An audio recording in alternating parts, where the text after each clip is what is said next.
Hi, I'm Luis. And I'm Julius. And we are the Balsters. So, welcome to Bal Trip, ang kwentuhang bawal mabad trip. So, ngayong araw, may panibagong topic na naman tayong pag-uusapan. Yes. Mga ka-Balsters. Diba? Pero bago ang lahat, 10,000 followers tayo sa Facebook. Yes! Thank you very much. Thank you. Maraming salamat sa mga sumusuporta at susuporta palalo sa The Balsters Tambalan ng Taon. Hindi, tsaka isa pa doon, officially, tayo ay Agoda Ambassador. Yun! So, ang daming mga nangyari. Daming mga kakaibang nangyari ngayong linggo. Thank you very much. Thank you very much sa inyo, sa mga nakinig at mga makikinig pa. Diba? And, very timely. Mm-hmm. Kasi, ang kakasabi lang kanina ni Bal, yung 10,000 followers na tayo sa Facebook. Which is, nung sinimula natin yung The Balsters, nakalimutan ko pa. Sinimula namin ni Bal yung The Balsters Facebook. Ano yun? Siyempre, nagsimula yun sa... Dalawang followers lang. Siya at ako. Diba? Tapos pinilit namin yung mga kaibigan namin. Yeah. Then, nagsimula tayo sa 0. Yes. Siyempre, diba? 0 followers. Tapos ngayon, nadagdagan na ng isang 0. Nagkaroon na ng more than isang 0. Oh, ilang diba? 0? Dami natin. Anyway. Hindi alam. Oo nga eh. So, very timely kasi ang pag-usapan natin is about 0 moments or yung episode number 8. Episode number 8. Yes. Entitled 0 Moments. The Journey from Nothing to Something. Yes, diba? From 0 to... Ano na yung meron ngayon? Meron ngayon, diba? Ano na yung tinatamasa mo ngayon? Yes. Sakto-sakto sa episode 8 eh. Ang episode 8, ang number 8, pag pinagpatong mo, 2 0 yan eh. Diba? Parang tayo before. We came from 0. Yes. Diba? So, anything about 0 kasi lahat naman tayo bilang tao. Nag-start sa wala. Nagsimula tayo sa wala. Kung ano man yung mga bagay na merong tinatamasa kayo ngayon, tinatamasa tayo ngayon, or nararanasan ngayon, lahat yan nagsimula sa pagiging wala. Mm-mm. And ang kagandahan sa pagiging wala is maganda magsimula sa wala. Totoo. Kasi yung pag nagsimula ka sa wala, mas na-appreciate mo lahat ng bagay. Na kasi, meron. Oo, na nagkakaroon ka. Tama. Galing, no? Alam mo, yung Gusto pa lang yun, nakakatawa. Bakit? Kasi ako sana mag-i-intro nun. Ako magpapasok ng 10,000 from 0 to 10,000. Naunahan ako. Ibig sabihin lang yan, hindi ka namin pinag-uusapan. Wala kaming script. Wala kaming script. Very spontaneous. kung ano yung mga sasabihin namin, okay, tulad niyan, very spontaneous. Atong podcast kasi naman talaga, wala naman script. Yes. So okay lang yun. Hindi naman tayo nagpapaunahan dito. Oo. Okay pamilya lang tayo rito. Yes. So, okay lang, no? Wala naman sa akin. So, again, kung sa mga nakikinig, kung pakiramdam mo, nagsisimula ka pa lang, baka ito yung episode na kailangan mo marinig or na para sa'yo. Oo. Diba? Yung pagiging 0. Diba? Kasi syempre, maraming mga 0 moments in life. Oo, maraming bagay na nag-start sa 0. Like, before... Sorry, medyo inubo ko. Okay. Before, nag-start tayo ng wala tayong work, wala tayong connections. Wala kang connections at all. Wala kang pera. Lahat. Nagko-commute ka. Tama. Nagtitipid ka ng pagkain din minsan. Tama. Para makasurvive. Yes, para makasurvive at para umabot yung sahod mo papunta sa next sahod. Sa pecha de peligro. Yes. Diba? So may mga ganong beginnings in life. Even nung time na nagsisimula ka na, let's say, magtrabaho, nag-a-apply ka. 0 experience ka. Pagka-graduate mo. Tama. Diba? So, di naman siya agad na boom, ang dami mong alam, may experience ka in everything, wala. Usually, pag naghahanap ka ng trabaho or naghahanap ng ang mga companies, naghahanap sila minsan, syempre, more on may experience. Yes, tama. So, medyo mahirap on our side, lalo na kapag bago ka palang magtatrabaho. Medyo kailangan maging competent talaga kasi nga, usually, yung mga companies, naghahanap sila ng experience. Tama. Minsan, dadaan mo talaga sa dog show eh. Oo, dog showin mo lang. Pagalingan magsalita. Tama. Also, syempre, di ba, mga personal lessons when it comes to, or personal stories when it comes to zero. Ikaw ba naaalala mo pa before yung mga unang apply mo, kung paano ginawa mo? Medyo swerte ako Medyo swerte ako sa career. Bakit? Anak ka ba ng DPWH contractor? Hindi mo ba alam? Hindi ko kasi sinasabi. Patawag kita sa Senado. Anyway. So, nag-start kasi ako, OJT naman, dun sa first work ko. Then, inabsorb nila ako. Yeah. Tapos, tama. dun sa work ko ngayon, may kakilala naman ako na dati kong ka-work dun sa first work. So nirefer lang niya ako. Nag-refer totally sa'yo. Ganun lang. Actually, si Ons pala, siya yung kumuha sa akin sa OJT. Si Ona. So, parang naghanap. HR siya before doon. Oo, HR siya. So, kung gusto ko daw mag-OJT, nasa IT field naman yon. So, tinry ko. And, awa ng Diyos, okay naman. Gets ko. Ako nung first time ko na nag-apply ng trabaho, way back 2011, fresh grad ako. Una nag-try ako sa Makati. Nag-apply ako. Layo eh. Sabi ko, hindi ko na ako watin sa mga ibang interview.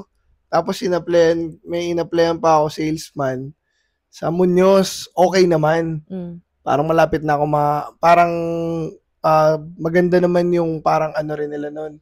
Acceptance nila sa akin nun. Tapos yung sa in-apply, yung sa trabaho, current trabaho ko ngayon, nangyari, sabay silang tumawag. So, syempre, iba yung naramdaman ko dun sa current na pinapasukan ko ngayon, 'di ba? Sa kung saan ako nag-work. So, yun yung ginrab ko.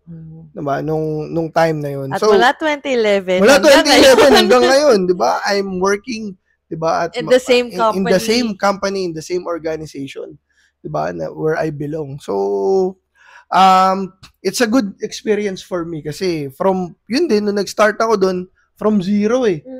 'Di ba? So, kahit paano nabigyan ka ng chance na mag-grow from a certain position to another level or to another responsibility up to now. So it's a wonderful experience actually. Yun nga kasi pinag-usapan natin is about zero eh. 'Di ba?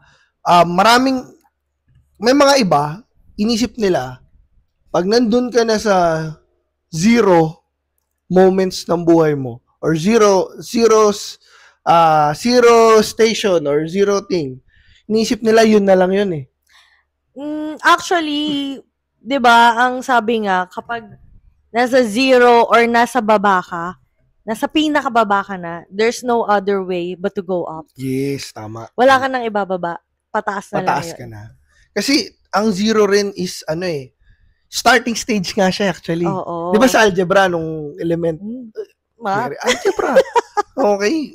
Nung high school ako, 69 ako dyan. Pero uno na ako nung college.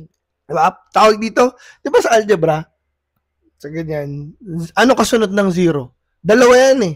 Kaliwa kanan eh. Kasunod ng zero, pag kanan, is positive 1. Kasunod ng zero, pag kaliwa, is negative 1.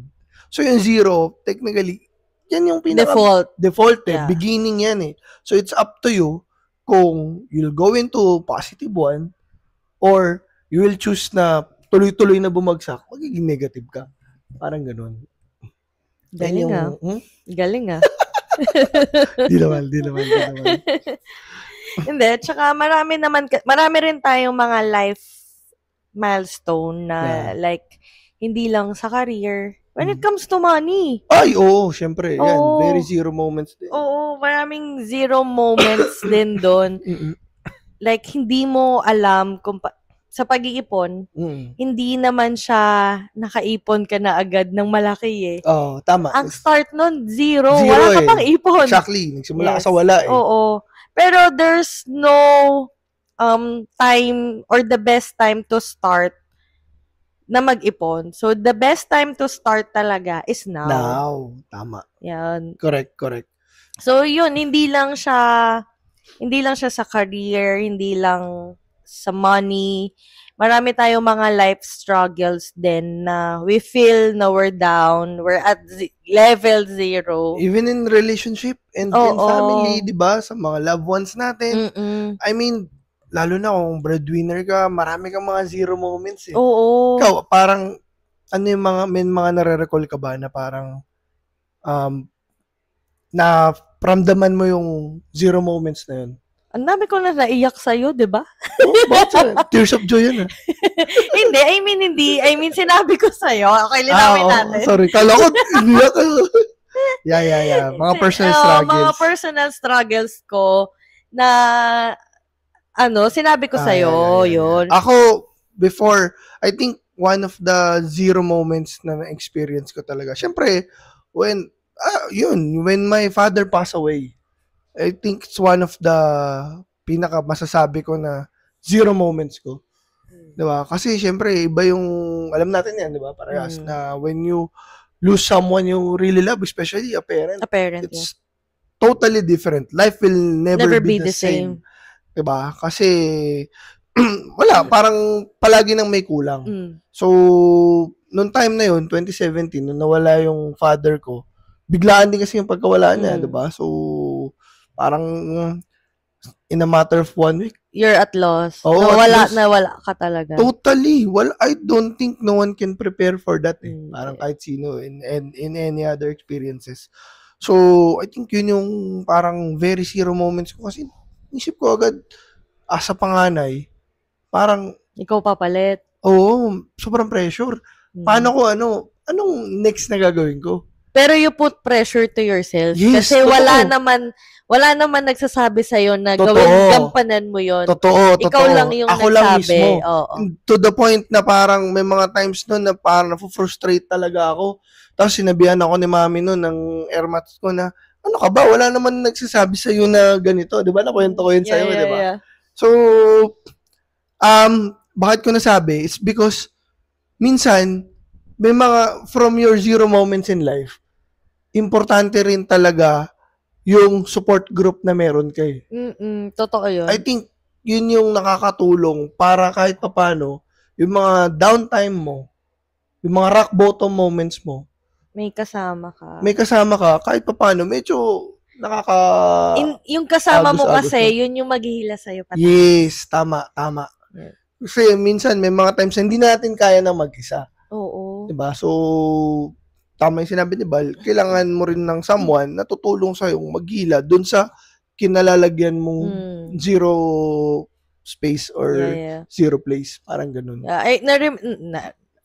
Sige, go. So, naalala ko dati, actually last year naman yun. Nung nagkasakit si Mommy, di ba? Nung nag-start na, parang dun na ako na Yeah, tama. Alam mo yun?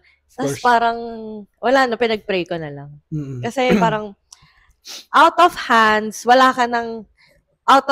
ka na eh. Parang, wala ka nang magagawa eh. Tama. As in, kahit lahat na binigay mo, wala ka nang magagawa. Ang magagawa mo na lang magdasal. Tama.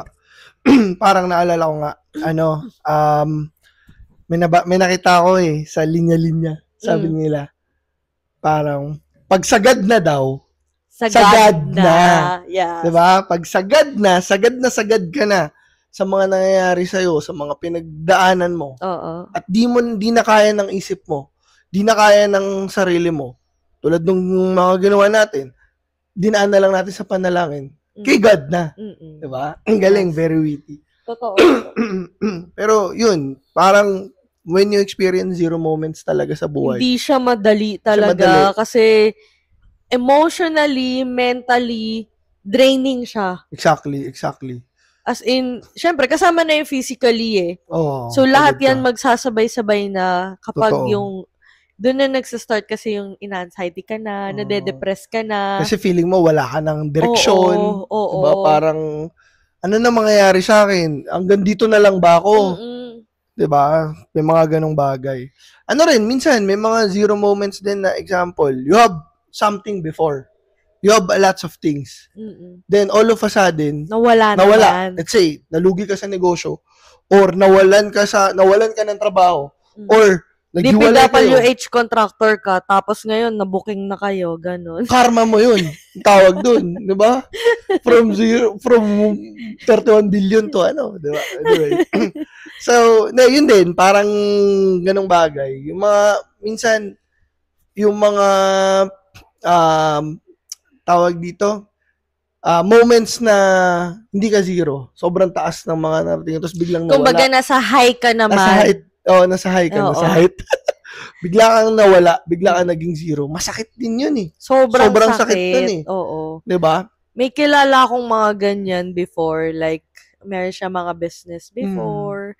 Tapos ngayon, nakikita mo iba na yung work niya. As in, ang daming nangyari sa kanya. Oo. So, medyo, kahit ikaw na nanonood lang, is medyo nanghihinayang ka na sa mga nangyari sa kanya. Sa buhay What niya. more pa, siya mismo na nagdadaan doon. Na sa kanya mismo nangyari. Exactly. So, sobrang, yun nga sabi ko kanina is, physically, emotionally, and mentally draining siya. Tama. Parang hindi biro. Oo, hindi maka-experience talaga. or umabot sa ganong sitwasyon. Punto. So, sana wag tayo lahat umabot sa ganong punto o wag na natin paabutin. Tama. Pero, syempre, let's say, umabot tayo sa punto na, which is, tingin ko, bawat isa, darating talaga sa punto na maaabutan o mararamdaman mo yung zero moments. It can be a start of your career or it can be a sudden downfall of your business or what, or it can be a sudden relapse or transition whatsoever. Parang, ano ba yung parang tingin nating keys para yung zero ma-turn naman natin into something? Number 1 talaga, magdasal ka. You pray everything for strength. Yeah. To move on and to move forward. Tama. Yun yung number 1. You ask for guidance. Kasi we need guidance to make good decisions in life. Exactly. Tama.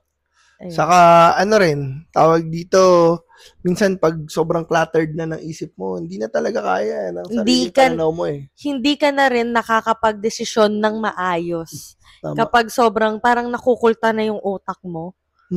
Sobrang loaded na niya, hindi ka na nakakapag-decide ng maayos. Doon tayo minsan nagkakaroon ng failure or ng mga maling desisyon. Nakala natin tama yun. Ako, tingin ko pwede ko rin idagdag is that importante talaga rin yung support system sa'yo. Doon sa downfall mo or sa zero moments mo, importante na meron kang parang someone na kasama mo, na mapagkakatiwalaan mo, masasabi mo ng buo ano yung nararamdaman mo, at mapapakinggan mo. Kung ano yung dapat mong pakinggan at hindi yung dapat mo hindi yung gusto mo lang marinig. Tama. 'Di ba? Kasi yung mga support system na yun, it can be a family, it can be a partner, it can be a friend, 'di ba? It can be ChatGPT. 'Di ba? So, it can be a podcast or it can be anyone or it can be anything na malaking tulong din para kahit paano, yun nga, medyo matulungan kang makarecover.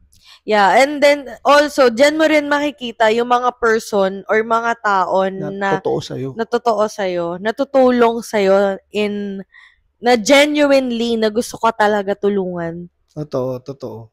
At saka sa sarili mo rin, di ba? Parang, syempre, kung nandun ka na, sa puntong yun, sabi nga mo nga kanina, wala ka ng ibang way kundi umangat eh.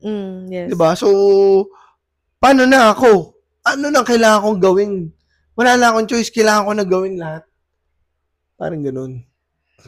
Ibigay mo ng 100% mo. Yun, 101 kung kailangan. Diba? But syempre, yun nga, kailangan mo magtiyaga talaga. Hindi naman kasi, 0 ka ngayon, bukas 100 na agad. Hindi yun ganun. Hindi yun ganun. It's a step-by-step progress. Yes. Tama. So, again, yun nga, parang wala naman talagang permanent eh pagdating sa pagiging zero.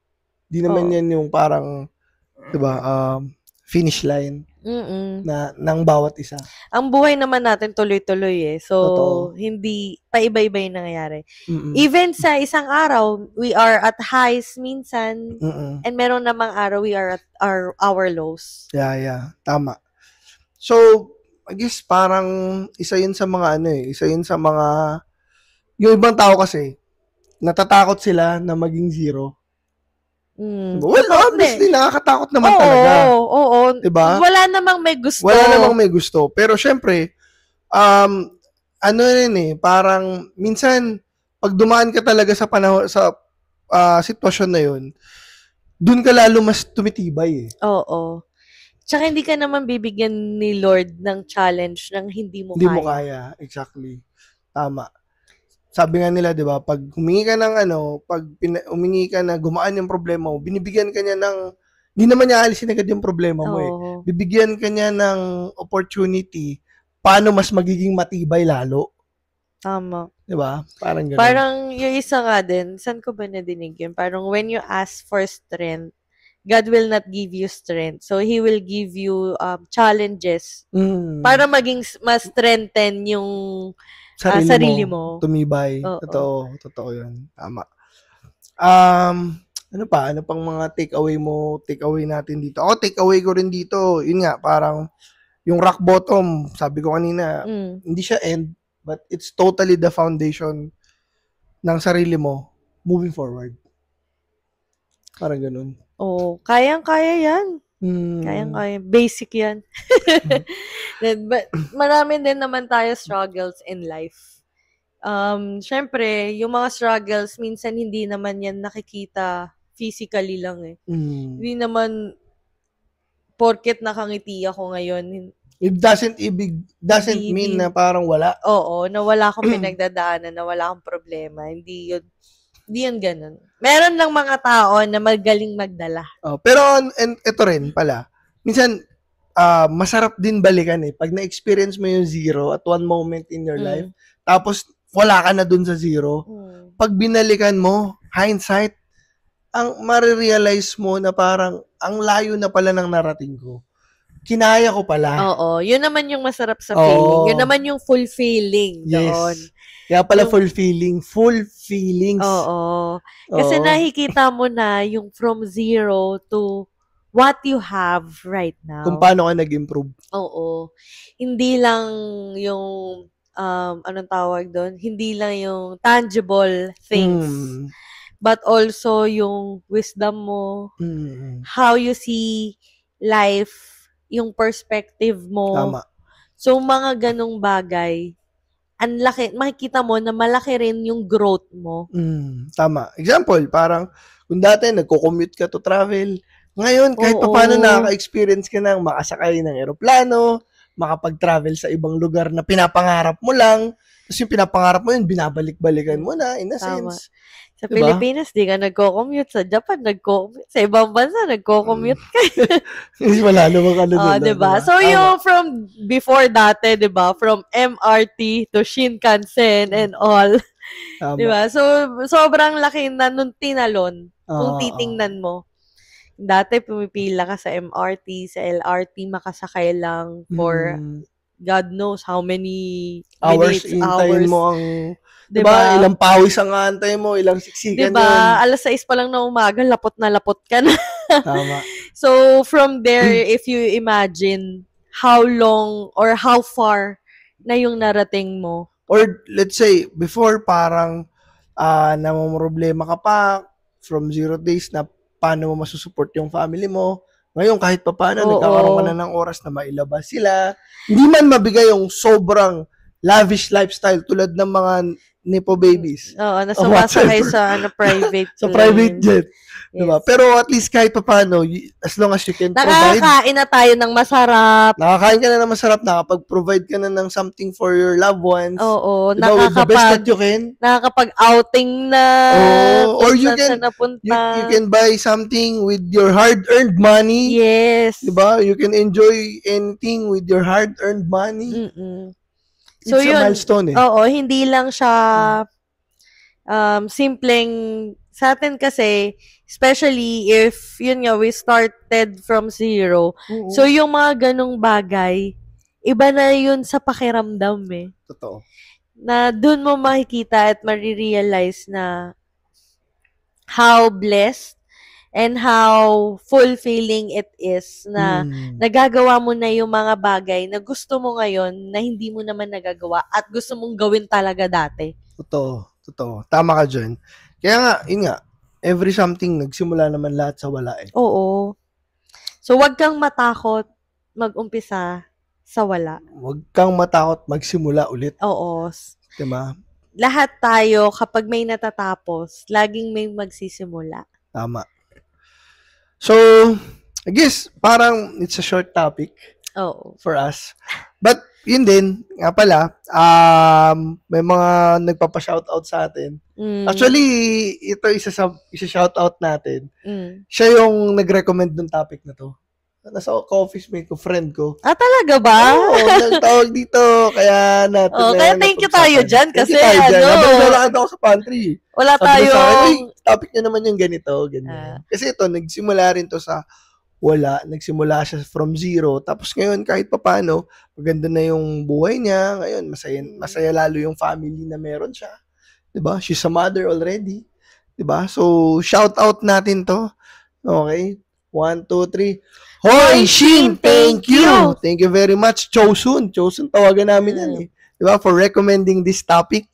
So, kaya ikaw ang unang inana namin. Oo. Minention namin dito. Tsaka okay din sa pag-recommend ng topic ha. Keep it coming. Yeah. Very important yung mga ganyan topic. Nakakatulong sa amin. Pag-isip. Diba? And, syempre, ito, nag-comment lang to dun sa, post natin. Oo, kanina nga lang. 1, 2, 3. Hoy, Robert! Thank you! Ito, it's an example din from zero, from nothing to something. Alam mo kung bakit? Kasi ito si Robert, nagsimula to sa amin, sa company namin, as sales promoter for the longest time. Tapos ngayon, key account executive na siya. Di ba nga niloloko ko siya? Di ba na-assign na siya ng sasakyan? Tapos niloloko siya, uy, nakakotse ka na. Galing-galing. Totoo. Tapos ginukwento niya, parang ngayon nakakalabas na sila ng pamilya niya, di ba? Maganda na yung kahit pa paano yung naging buhay niya. May progress na lalo. So, yun yung mga parang from rock bottom moments to diba, milestone moment. Yun yung dapat mga ganun yung rags to riches na, storya. Ganun dapat. Wait lang, Julius din to. Pero hindi Julius, Julius, iba to. At hindi naman Sarah yung pangalan ko. Hindi naman. Hindi yung pangalan. Actually, Natural. Ito, magandang mention din natin. Pa-shoutout din to. 1, 2, 3. Hoy, Mami Joyce! Thank you!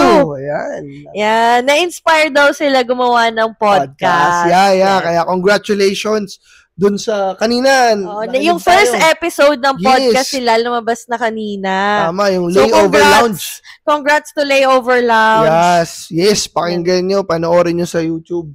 Yes, diba? And if you're looking for other travel contents, especially yung may mga toddlers, ayun, kay Mami Joyce yan. Kasama niya lagi yung family niya. Yes, and dun sa Layover Lunch, apat din sila dun na. Sila Bea, si DJ tsaka si Mami Sandra. Yeah. So, yun. Follow nyo rin. So, meron din mga different kinds of, contents. May solo traveler, couple din, and family, yon na makakatulong sa atin. Kasi kami, nanonood kami ng mga content ng iba't ibang content creator. Nakaka-inspire kasi.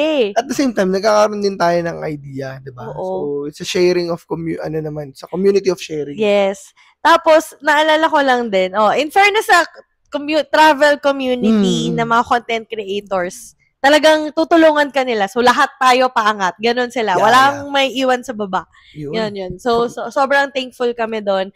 And also, naalala ko lang din, nung nagsa-start tayo with the content stuff, hindi naman natin alam kung ano yung dapat i-post, ano yung dapat ganito. So, we started to follow some content creators.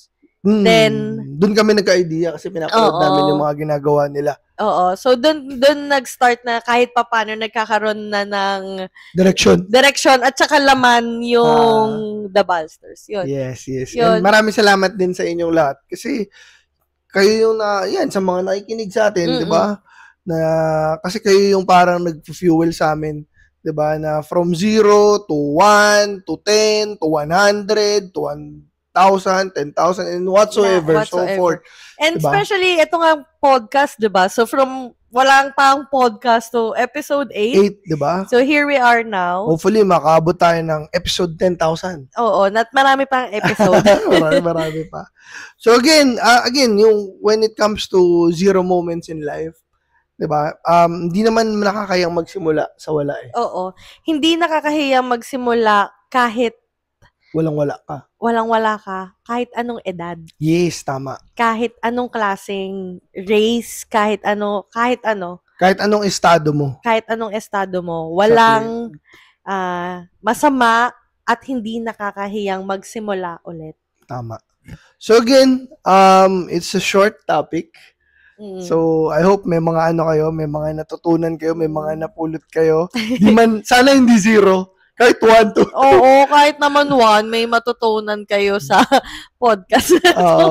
Again, please follow us on our socials. Yes. Diba? Sa Facebook namin, The Ballsters. Sa Instagram namin, yun din, The Ballsters. Sa TikTok din, guys, The Ballsters. Yes. And even sa aming YouTube. Yes. So, lahat yon The Ballsters. Facebook, Instagram, TikTok, YouTube, The Ballsters. The Ballsters. And of course, sa Spotify, Balltrip, ang kwentuhan na bawal mabadtrip. And then, don't forget our travel discounts. Yan. So, we have Klook, up to 5% discount. Yun. Use our code, The Ballsters. And also, we have Agoda Hotels, which you can get up to 10% discount. Use our code BalsterAgoda. And now, kanina, may bago kami. Bago tayong achievement or milestone. Thank you very much, guys. So, meron kaming bagong discount sa inyo, which is Agoda Activities. Yes. So, sa lahat ng ibubook nyo for Agoda, you can get up to 5% discount. Yun, tama. Yes, and so use our code Agoda Balster. So, pagbalik-tanin nyo lang yung Balster Agoda.